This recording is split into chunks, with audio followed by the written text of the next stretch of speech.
Yo, what is up guys? History here, finally back with another video. Wow. I want to start off by saying happy 1 year anniversary to Tower Fantasy. I can't believe it's already been a year. I just want to say I've had a lot of fun playing Tower Fantasy. I met a lot of cool new people. I know there's been ups and downs about the game, but honestly that's with every game nowadays, so it's whatever. So yeah, as you can see in my title, I'm going to be showing you guys my 1 year free-to-play account. And if you guys have any questions, just leave it in the comments down below. I'll try my best to answer it. But I do know the number one question that's probably on everyone's mind coming into this video. And that is, how many dark crystals, how many pulls did I get within this 1 year? So I won't waste your time. I'll tell you right now that it is about 180,000 dark crystals, which is about 1,200 red pulls. But I really need to put out a disclaimer and add some more context to those numbers, because not everyone is going to have that same amount. Okay, if you're a more hardcore player, you probably have more, or if you play less than me, you probably will get less. So really you have to understand what kind of player you are and what kind of player I was in order to get to that amount. Okay, I do want to confirm some things really quick. This account is 100% free to play. I've never bought or been gifted anything in this game. I've also never received any extra resources from things like the content creator program or anything like that, because I do know some content creators that do get stuff from that program. I was never part of that, so 100% free to play. I've got nothing, no help, no nothing. It's all just been slow grind.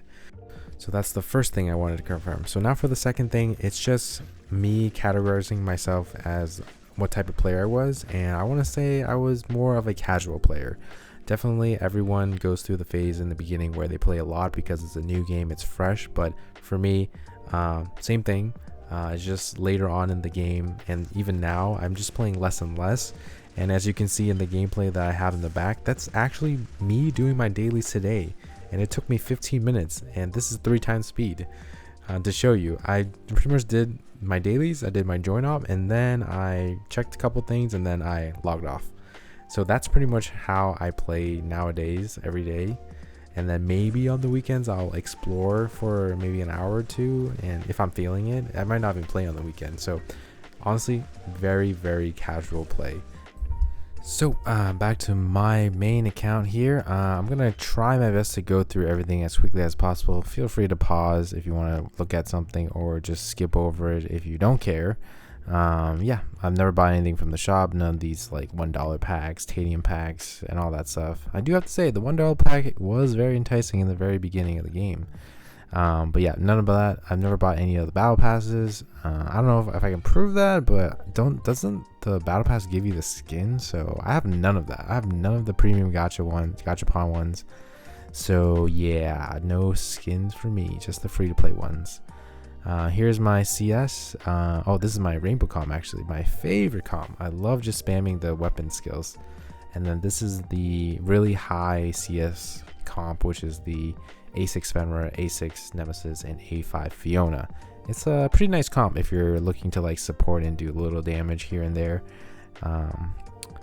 Oh yeah, this is the Sakifua matrix. Oh my god, if you guys have watched my Sakifua summons, I remember all the comments saying like, just buy the box with the rest of your currency, or the red gold, the red whatever. And I was like, you know what, sure, why not? Oh, this is the matrices that I've saved up since the beginning of time. Yep. But yeah, going back to the Saki one, I have that box, and then with Saki coming to standard, I have a chance to get a 4-piece Saki for free, which is kind of insane, because I heard, if I remember correctly, that Saki 4-piece is really good on Frost characters. So yeah, I'm pretty excited for that.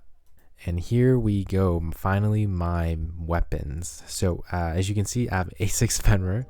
That's because when Rubilia came out, I didn't give a crap about Rubilia. I was just like, I want A6 Fenrir, because I enjoy playing Rainbow, and I enjoy playing Fenrir with Nemesis and Fiona. So that's why I went for A6 Fenrir.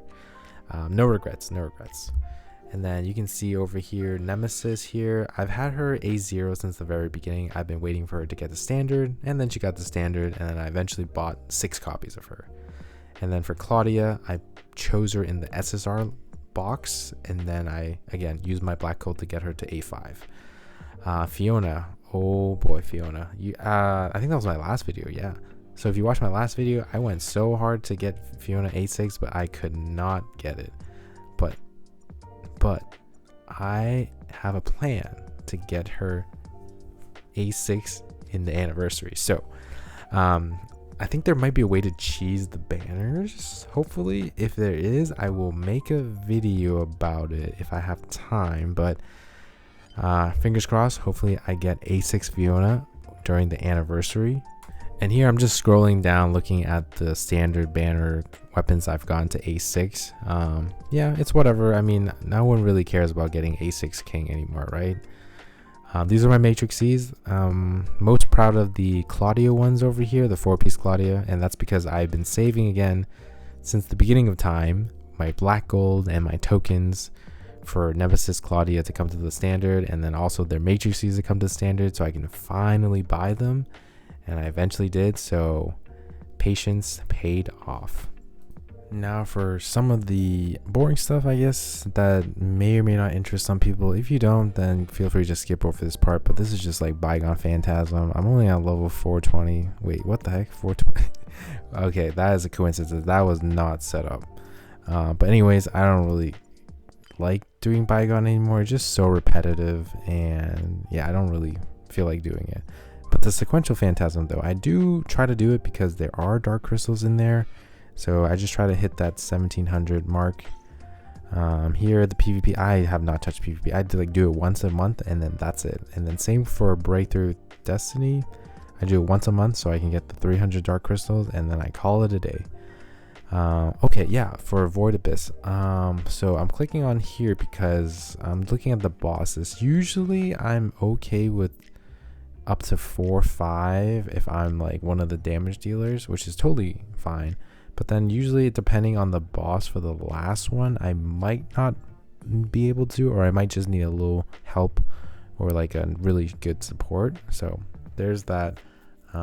In terms of like, I guess if you were wondering my account's power, I guess, I don't know.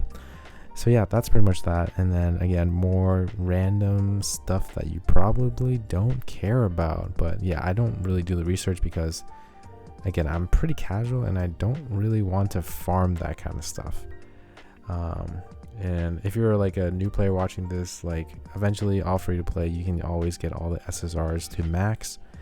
And then, I mean the SRs to max, but the SSR you can also get to max, because if you look over here, I have the SSR box and I just haven't chosen it because I don't really care about those weapons. These are my vehicles. I got most of the ones that I own to the level 90, and that's because I think each one can give you like 200, 300, 400 dark nucleuses. So very, very important for you guys to maintain your vehicles. All right. Thank you to everyone who have made it to the end of this video. Again, I just wanted to make this video for all the, I guess, free-to-play players and I guess PlayStation players as well, on what to expect in terms of like dark crystal income throughout the game's life. And yeah, I hope it gives you a good idea and like what to use it on and how to save and what to prioritize. But yeah, if you've made it this far in the video, I feel like you do deserve to know that I unfortunately will probably stop playing Tower Fantasy after the anniversary. And that's because I think I've gotten to the point where, you know, I'm ready to move on and just play some other games. And I've also gotten really, really busy. And I've also gotten kind of addicted to another game. And I'll give you a little hint on the screen in a second here. But yeah, I mean, I've been playing Tower Fantasy for a year now, and you know, you don't play a game forever, you know, like eventually you'll move on to play other games. And I think at that point in my Tower Fantasy life. Okay. But yeah, as you can see on the screen, there is another game I am addicted to, and there is a character in that game that I am planning to roll for. So hint, hint, hint, you can probably tell who it is. But yeah, I'm free to play in that other game as well, and I'm really excited for this new character. I may or may not post a video about it, I'm not sure yet, but yeah, super excited. Anyways, I hope Tower Fantasy continues to do great, and happy anniversary.